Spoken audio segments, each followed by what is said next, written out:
Kalau kita bukan Martin Paes di belakang di gawang kita, pasti ceritanya mungkin berbeda ya. Karena memang ya itu save-nya luar biasa. Kalau di sistem STI kan pemain yang build up pertama itu adalah kiper dan pemain yang defend pertama adalah striker. Lagi-lagi Sintayong tuh ngebuktiin pilihannya selalu bisa dipertanggungjawabkan. Dan saya harap dua pemain ini emang dua pemain yang dibutuhkan untuk bisa nganterin kita ke 2026 nanti. Pokoknya Martin Paes. Pas. Paling pas. Pasti pas.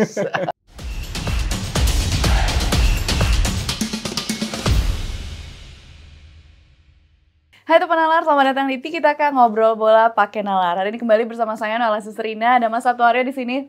Hai Mas Sabto. Hai, Noe.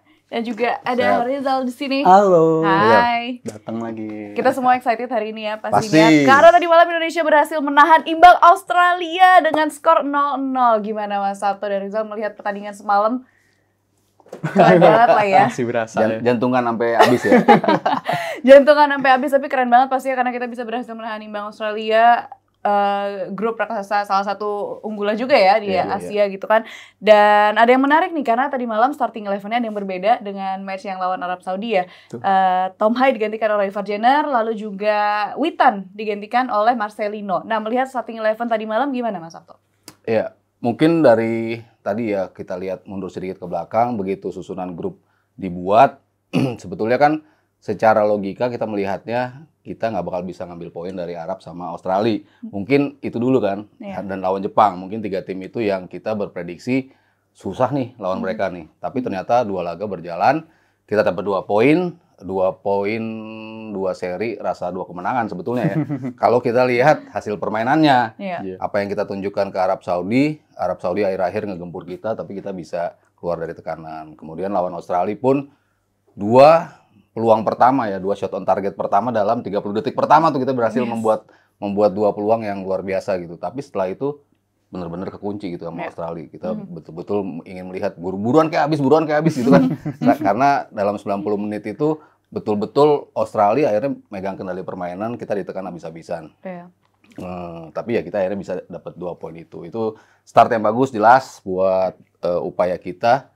Tidak hanya mengincar 3-4 gitu, tapi mungkin aja kita bisa kedua gitu kan.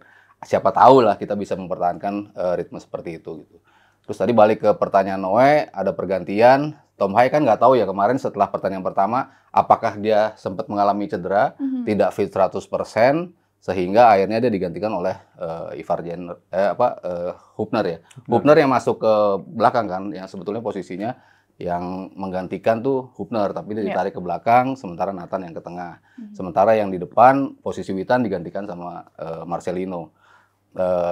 Kalau ngelihat dari sisi permainan, start doang kita sih yang bisa dibilang bagus gitu. Kita nekannya dengan baik, kita tenang dalam nge-build up serangan gitu. Cuman mungkin yang membedakan adalah Australia terlalu smart buat kita sih pemain-pemainnya.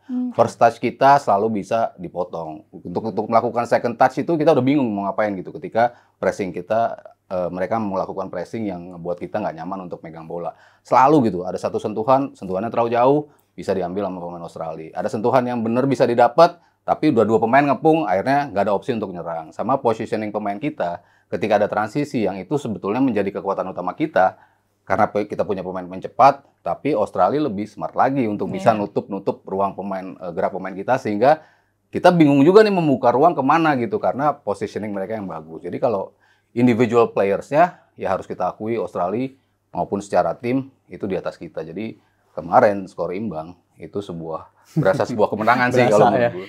Iya benar, kalau kita lihat di sosial media emang soalnya banyak banget yang bilang ini adalah seri imbang tapi rasa menang. Tapi kalau menurut Rizal gimana? Kehilangan Tom Hai di lini tengah begitu berpengaruh nggak ke permainan kita? Berdampak sangat signifikan sih ya di pertandingan kemarin, terutama dalam fase-fase build up penjembatan antara lini belakang dan juga lini depan. Itu nggak ada Tom Hai itu berasa banget beda dari pertandingan babak pertama di lawan Arab Saudi ya. Mungkin menurut saya sampai sejauh ini 2 pertandingan kita ngeliat timnas paling bagus tuh kapan, lihat babak pertama lawan Arab Saudi. Pertandingan Australia kemarin mungkin kita juga kehilangan Tom Hai di lini tengah, ditambah faktor ini mungkin menurut saya Mas. Lapangan menurut saya kurang ideal untuk pertandingan kita build up dari bawah, kaki ke kaki. Iya, bolanya datangnya begitu. Dan menurut saya itu buat fase build up itu benar-benar kesusahan pemain kita. Tapi selain itu, selain dari fase lini tengah, kita sebenarnya di fase menyerang pun juga beberapa kali ketemu situasi 2 lawan 2 ya. Si Urat Mangun dan juga Marcelino ketika counter attack tuh sebenarnya udah ketemu tuh game plan seperti itu. Tapi ya emang harus kita apresiasi juga itu dua raksasa di backnya Australia emang gede banget. Kulkas Mereka 4 pintu. itu kulkas. Mereka cuma effort tinggal julurin kaki udah menangin bola, dan menurut saya itu emang kualitas dari mereka. Tapi banyak banget hal positif yang bisa kita ambil. Bahkan tadi kalau kata Noella seri rasa menang, bahkan beberapa supporter kita di sosial media saya lihat ada yang kecewa loh sama hasil kemarin 2 pertandingan. Itu menandakan kalau kualitas kita emang ekspektasi masyarakat udah tinggi banget. Udah nganggap kita ini emang udah meningkat banget. Akan tetapi kalau dikatakan 2 bulan lalu lah, orang bilang Indonesia bisa dapat 2 poin lawan Australia dan Arab, mungkin dikit yang percaya. Tapi nyata yang kita bisa nyampe di sini masih sesuai target sih menurut saya, sesuai plan. Makanya relate banget sama episode kita yang sebelum ini ya, Mas Sato sama Koci, bahwa kita sebagai supporter juga harus banget untuk set ekspektasi kita. Walaupun saat ini timnas kita udah sangat berkembang dan terbukti ya di permainan-permainannya, tapi harus set ekspektasi juga. Karena dengan skor imbang kemarin sebenarnya itu udah hasil yang memukau dan positif banget tentunya positif ya banget. Iya, balik lagi ya. Kalau saya pribadi sih ngelihat ya itu begitu susunannya seperti itu ya, realistisnya kita ada di peringkat ketiga dan juga keempat gitu. End up-nya akhirnya kita bagus main lawan Arab Saudi kan akhirnya naik kan ekspektasi kan, berharap wah kita udah seimbang nih. Tapi harus bicara jujur ya, materinya belum seimbang. Australia masih jauh di atas kita lah dari segala macam, dari ketenangan mereka, dari gimana mereka nge-build, dari gimana mereka positioning pemain sehingga melihat ada ruang-ruang kosong yang bisa mereka manfaatin. Switch play dari kiri ke kanan, kanan ke kiri, tengah ke depan, itu begitu enak gitu mereka megang, sementara kita selalu kesulitan untuk megang bola. Tom Hai emang di babak pertama lawan Arab Saudi luar biasa gitu. Cuman kan kemarin begitu masuk pun nggak kelihatan juga kan penampilannya. Susah juga untuk berkreasi karena yaitu tekanan, positioning, dan decision making Australia yang luar biasa. First touch mereka nggak pernah hilang. Gimana ngebayangin orang, bola datang cepet, pasti bola atas mereka menang. Jadi semuanya kita kalah. Jadi ya kita harus balik lagi. Jangan terlalu tinggi ekspektasinya. Walaupun mimpi pasti kita harus bermimpi jauh. Kita berharap. Cuman ekspektasi ya kita harus sadar bahwa mungkin yang sebanding dengan Australia itu cuman Martin Pas, Verdong, sama Jait Ses. Udah yang bisa ngimbangin permainan Australia itu cuma 3 orang itu. Selebihnya masih di bawah mereka. Kalau ngomongin ekspektasi, kayaknya ada yang sangat sesuai dengan ekspektasi masyarakat Indonesia nih, permainan Martin Pas tadi malam yang luar biasa. Selalu pas ya posisinya. Selalu pas. Martin Pas posisinya selalu pas. 5 save ya, 5 save dari Martin Pas. Gimana? Apakah udah sesuai dengan apa yang selama ini kita sudah ekspektasikan, dan apakah setuju nggak kalau dibilang Martin Pas tadi malam menyelamatkan timnas kita? Nggak cuman tadi malam, dari lawan Arab Saudi pun pahlawannya dia, pahlawan dia bisa save penalti, dan yang utama dari dia adalah how he reads the game gitu, membaca lawan tuh akan nembak kemana dia udah tahu. Jadi banyak banget bola yang ngarah ke dia, seolah-olah lawannya tuh nembaknya ke dia, tapi kan dia tahu, oh kebiasaan striker seperti ini, dapat bola pantulan gini, dia akan nembak ke arah sini. Nah, itu dia bisa baca. Jadi, ketika melakukan save, kalau nggak terpaksa banget, dia nggak perlu terbang gitu kan.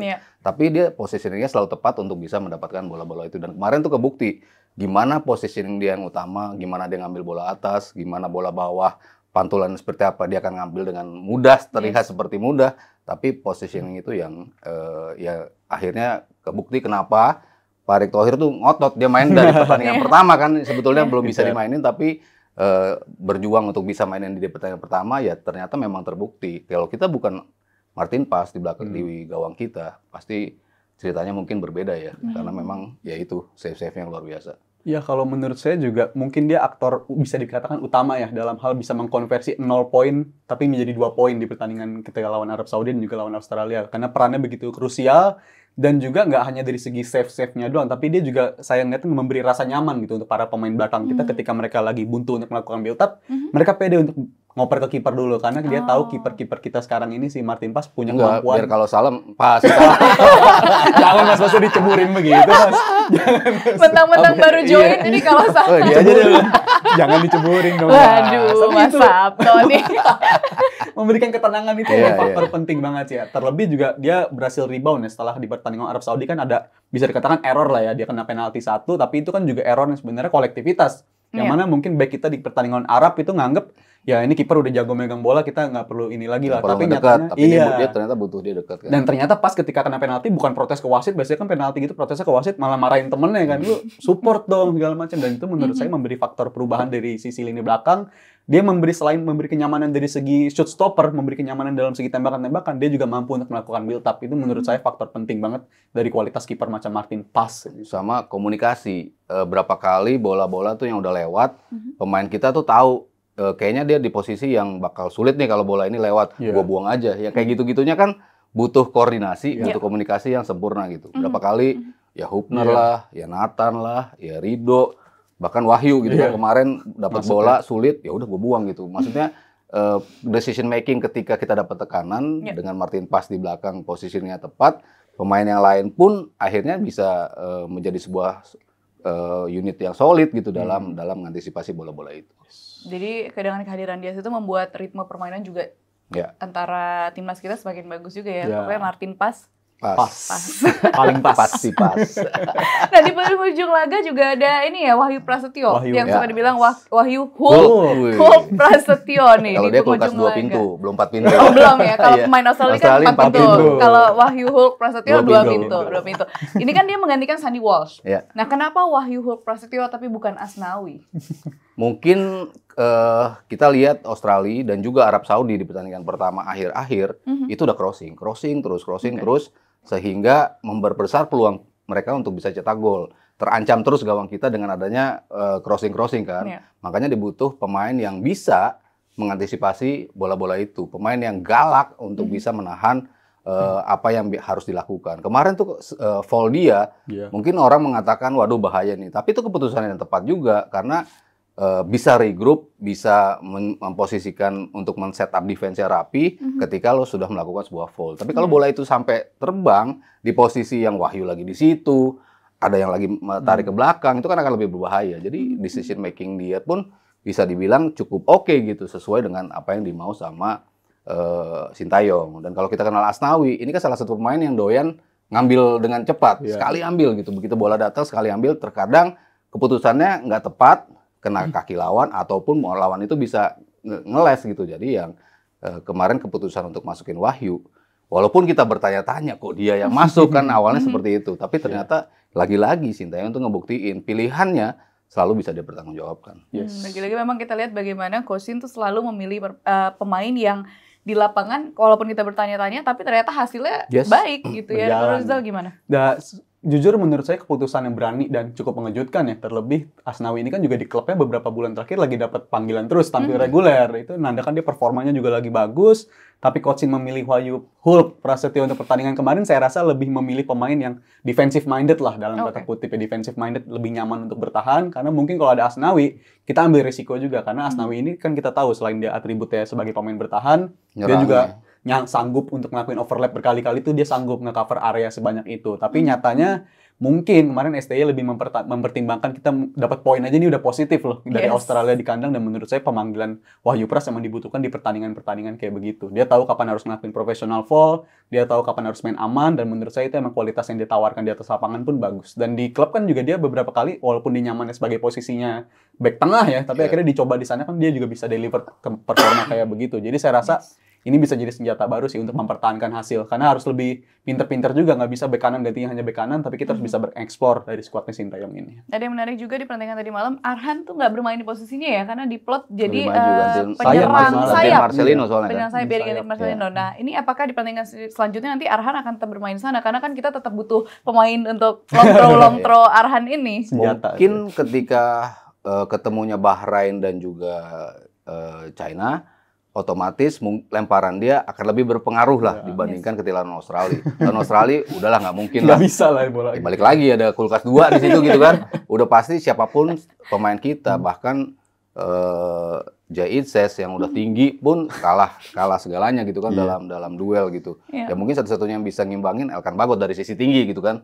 Yang bisa manfaatin lemparan-lemparan Arhan gitu. Lawan Australia udah pasti nggak. Makanya peran dia kan agak sedikit berbeda kemarin. Dia lebih nyisir dari luar untuk bisa memberikan umpan-umpan, dan ternyata oke juga kan dalam menyisir sisi kiri, bisa menjadi opsi juga ketika mungkin dia Verdong digeser menjadi back belakang kiri, dan dia yang menjadi sayap kirinya. Dalam satu momen mungkin ini bisa dimanfaatin gitu peran dari Arhan, dan kebukti dalam tekanan kita yang berapa kali diterima belakangan, tapi kok bisa memunculkan sebuah aksi serangan itu kan ketika Arhan masuk. Yang tadinya sulit bersama Marcelino, Ragnar pun kesulitan, tapi begitu Pratama Arhan masuk, kok ada opsi juga nih dari dia untuk understanding 1-2-nya, lalu ngirim umpan ke dalam kotak penalti. Jadi ya, lagi-lagi kan keputusan berani Sintayong yang tidak hanya mau coba manfaatin dia dari lemparan, tapi ternyata di on field-nya, di bola-bola bawah pun dia bisa berkontribut dengan optimal. Iya, seger sih ya ketika Arhan masuk serangan jadi lebih seger di area kiri. Fresh legs emang dibutuhin sama ST ya. Akan tetapi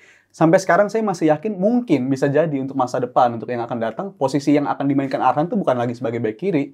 Bisa jadi dia akan tampil lebih ke depan, bisa jadi dia tampil sebagai sayap, karena mengingat dari komposisi skuad timnas kita milikin pun, back kiri salah satu posisi yang paling numpuk gitu. Di sana ada Patinama, di sana ada Verdong juga bisa di sana, Choaon bahkan bisa main di sana juga. Jadi saya masih ngerasa kayaknya di masa depan Arhan ini bakal dicoba main lebih forward lagi deh, main lebih tinggi lagi, karena mengingat posisi tersebut kan bukan barang baru lah soal back kiri bertransformasi jadi sayap kiri. Kita ngeliat di luar negeri tuh udah banyak juga pemain-pemain. Yakob Sayuri kan mainin itu juga. Iya, peran kayak gitu kan bisa dilakuin, dan kemampuan Arhan dalam menyerang kan juga bagus sebenarnya kan. Dia tuh bisa kemampuannya bukan cuma sekedar long throw doang, tapi dia punya kualitas crossing yang bagus. Jadi sampai sekarang saya masih ngerasa di masa depan kayaknya kita akan melihat Arhan tuh mainnya lebih banyak sebagai pemain sayap atau di gelandang, karena dia punya atribut untuk ngelakuin itu, dan usia juga masih dikatakan relatif masih muda, dan saya rasa dia masih bisa berkembang banget di posisi yang barunya nanti. Nah kalau kita lihat dari segi lini pertahanan timnas tentu kan kita mengapresiasi ya, karena susah dibobol, solid banget juga. Tapi kalau kita bicara dari lini serangnya gimana Mas Sabto? Karena kita melihat, setuju nggak Mas Sabto kalau dibilang lini serang kita tuh masih kurang bervariasi? Iya, masih PR terbesar ya. Terutama ketika kita mencetak 1 gol dalam 2 pertandingan. Ketika lolos ke round 3 pun kita bikin 9 gol, tapi kebobolannya 9 juga. Itu kan harusnya ngebobolnya 2 kali lipat dari apa yang kita kebobolan lah. lebih idealnya seperti itu gitu. Tapi ternyata kita masih in search of seorang striker yang betul-betul paten ya. Maksudnya striker yang one shot one goal, striker yang menjadi fox in the box, striker yang punya kemampuan untuk kalau lo dioper, konversi lo untuk menjadi gol tuh besar. Nah itu kan kita nggak punya itu. Terus dicoba, dan bukan yang nggak nyoba STY berapa kali kesempatan itu kan terus diberikan kan. Ramadan Sananta diberikan, Hoki Caraka diberikan, Dendi Sulistiawan diberikan, Dimas Derajat dikasih kesempatan juga. Lokal-lokal kita, lalu di depan juga si Strike juga selalu diberi kesempatan. Orang mungkin melihat Strike sebagai striker yang klemer banget sih, nggak pernah bikin gol juga, nggak pernah bikin peluang, tapi presence dia buat rekan-rekan yang lain tuh ngebantu gitu loh. Ragnar yang akhirnya bisa masuk berapa kali itu kan karena positioning bagus dari Rafael Strike gitu. Tapi ya untuk level kita bicara di Asia, jelas kita butuh tambahan pemain yang dalam posisi striker. Sintayong juga mencoba untuk bisa memperbaiki lini depan, datengin pelatih striker juga kan. Artinya bukan berarti dia nggak mencoba, nggak mencoba segala upaya gitu untuk bisa mempertajam lini depan kita. Upaya-upaya itu dilakukan gitu, tapi memang sampai sekarang belum ketemu formula terbaiknya. Yes. Dan juga kalau dari Rafael Strike ini saya lihat dia emang, kalau di sistem STI kan pemain yang build up pertama itu adalah kiper, dan pemain yang defend pertama adalah striker, dan saya rasa Strike itu jalanin peran itu, untuk ngelakuin peran itu udah bagus. Akan tetapi emang harus kita akuin, saya rasa kalau dari STI skuadnya kalau dari segi bertahan udah bagus banget lah. Dia udah nemu pattern seperti apa yang dibutuhkan untuk bisa mempertahankan gawangnya dari kebobolan. Tapi kalau dari segi serangan, saya rasa plan itu masih terbatas gitu. Hanya untuk plan E aja kita bisa eksekusi untuk serangan. Sedangkan kita nggak punya plan B atau plan C untuk di faktor-faktor itu. Tapi ngeliat Rafael Strike sendiri, saya rasa emang kalau dari segi improvement itu emang dibutuhin dari segi dia golin ya. Kita udah ngeliat sebenarnya di Piala Asia U23 kemarin ya, dia sebenarnya kan kita kritik juga tuh. Ini striker pencetak gol atau bukan, tapi nyatanya dia bisa menunjukkan di situ tembakan dari luar kotak penalti lawan Korea, dia bisa ngelakuin hal itu. Tapi ternyata konsistensi itu kan yang belum bisa dia temuin untuk bisa mencetak gol dalam regular basis lah istilahnya. Tapi kalau dari segi atribut bertahan, ini kayak Roberto Firmino dulu mungkin perannya masih di Liverpool, dia striker tapi perannya lebih bertahan. Tapi kalau untuk segi bertahannya itu, tapi untuk segi penyerangan saya setuju banget sama Mas Saro, emang kita perlu banyak opsi sih. Dan mungkin yang kita kan punya juga di level-level junior beberapa pemain kayak Jens Raven itu walaupun masih belia banget, tapi mungkin untuk ke depannya ngelihat kendala yang kita alami dalam 2 pertandingan ini, saya rasa itu bisa jadi kemungkinan yang berarti sih kedatangan pemain-pemain gitu. Sama kemarin tuh mungkin positioning sih itu yang agak sedikit nggak mulus ya. Ketika transisi ada 4 lawan 3, ada 3 lawan 3, tadi Rizal bilang 2 lawan 2. Tapi ketika mencoba ngebuka, nge-stretch, kan kita lihat STI gini-gini mulu kan di lapangan kan, woi stretch si kode untuk nyebar. Jadi opsi untuk long oper itu lebih banyak. Nah kemarin tuh banyak bertumpuk di satu area gitu. Dan Oke. Australia kan tahu betul gimana untuk ngepres itu sehingga area umpannya tuh nggak kebuka gitu. Berarti itu catatan-catatan untuk match selanjutnya berarti ya, PR yang masih harus diperbaiki, masih harus dilatih sama timnas Indonesia. Nah, berarti harapannya apa nih Mas Sato dan Rizal buat di 10 Oktober nanti Indonesia akan menghadapi Bahrain di Bahrain International Stadium kalau nggak salah ya. Bahrain National Stadium. Harapannya apa? Ekspektasi kita nih apa? Ya harus 6 poin dari 6 laga ini. Ekspektasi ya. Kita bicara ekspektasi. Ekspektasi realistis ya? Realistis. Karena ya kemarin Bahrain dihajar sama Jepang 5-0. Bukan pemandangan yang aneh. Karena Jepang emang tuh superior, luar biasa superiornya. Tapi mereka bisa ngalahin Australia. Itu suatu sinyal juga buat kita. Nggak semudah itu lawan Bahrain. China 2 kali main, 2 kali digelontor juga. Gol banyak. 7 gol. Sama kemarin kalah lawan 10 Kemarin orang. kalah juga lawan 10 orang Arab Saudi. Itu juga suatu hal yang bisa membuat kita makin pede gitu untuk ketemu China gitu ya. Momentum yang harus kita manfaatkan ya jelas apa yang kita mainin di babak pertama lawan Arab Saudi.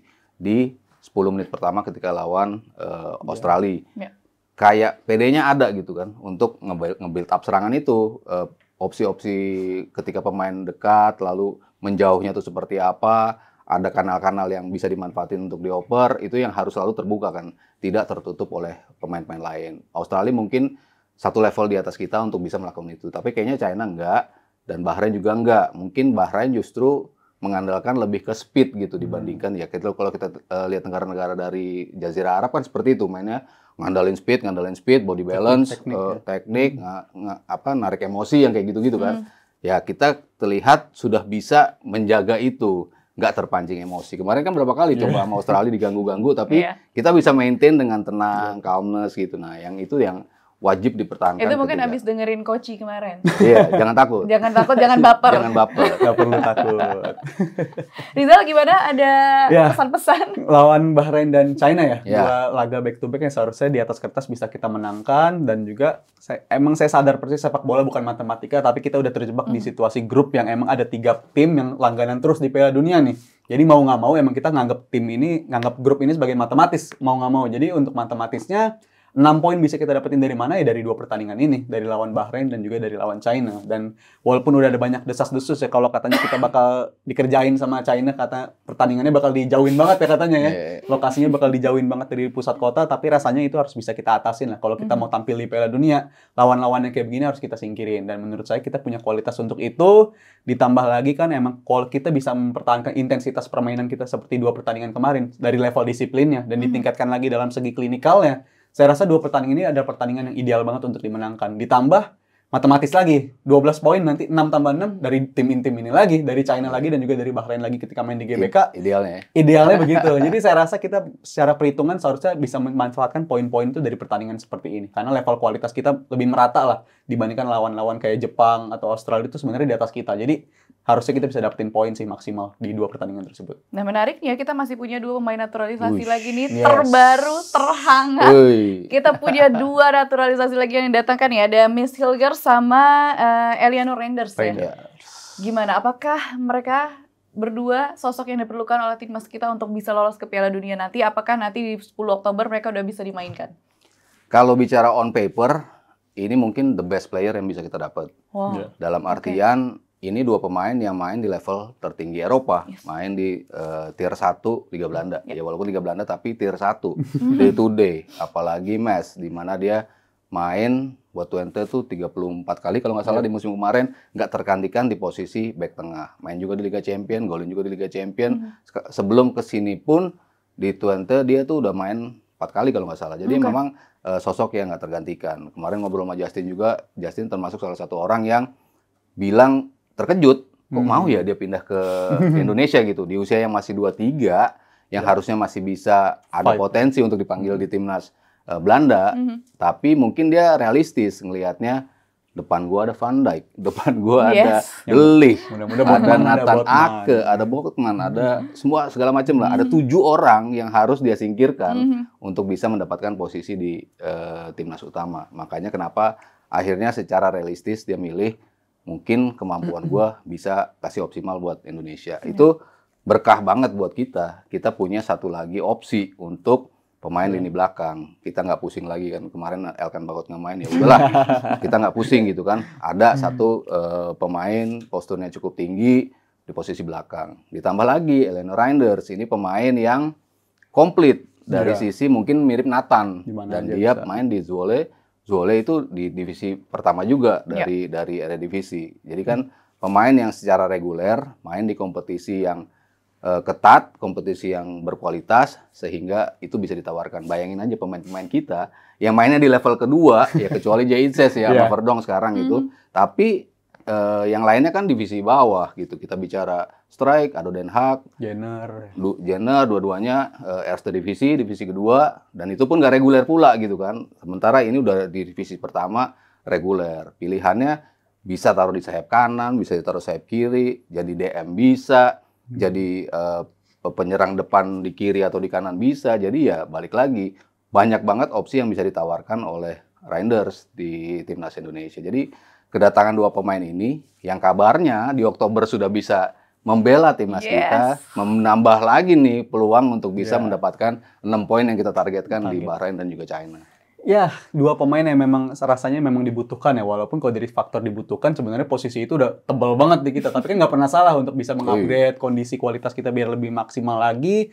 Dan ini tadi Mas Ado udah nyinggung soal Reinders bisa mengcover banyak banget posisi, dan itu menurut saya jadi salah satu faktor penting di eranya STY ya, dimana banyak pemain kita tuh emang yang bisa didatangkan tuh bukan cuma pemain di satu posisi aja, tapi ternyata bisa nge-cover banyak posisi, itu salah satu poin penting juga. Dan untuk si Messi ini emang kualitasnya emang luar biasa sih, bahkan bukan cuma Coach doang yang terkejut-kejut, tapi media Belanda pun juga banyak yang terkejut-kejut gitu di sananya tuh. Bilang kok kaget. Kagetnya begitu Mas. Jadi ini sebuah apa ya, berkah juga lah bagi kita, dan juga jadi booster, istilahnya jadi booster bagi kita untuk menghadapi pertandingan-pertandingan sisa. Dan untuk penambahan ini sih seharusnya buat pemain-pemain yang udah ada, bukan jadi faktor, harapannya bukan jadi faktor ketakutan ya, posisi saya bakal tergantikan dengan pemain-pemain tersebut, tapi justru kualitasnya bakal menular ini seharusnya. Karena ini kan juga terbukti di beberapa lini kan, ada ketika kedatangan Tom Haye, kedatangan Ivar Jenner tuh, bahkan pemain-pemain lain jadinya kebawa juga kualitasnya, menular nih, sepertinya seperti itu.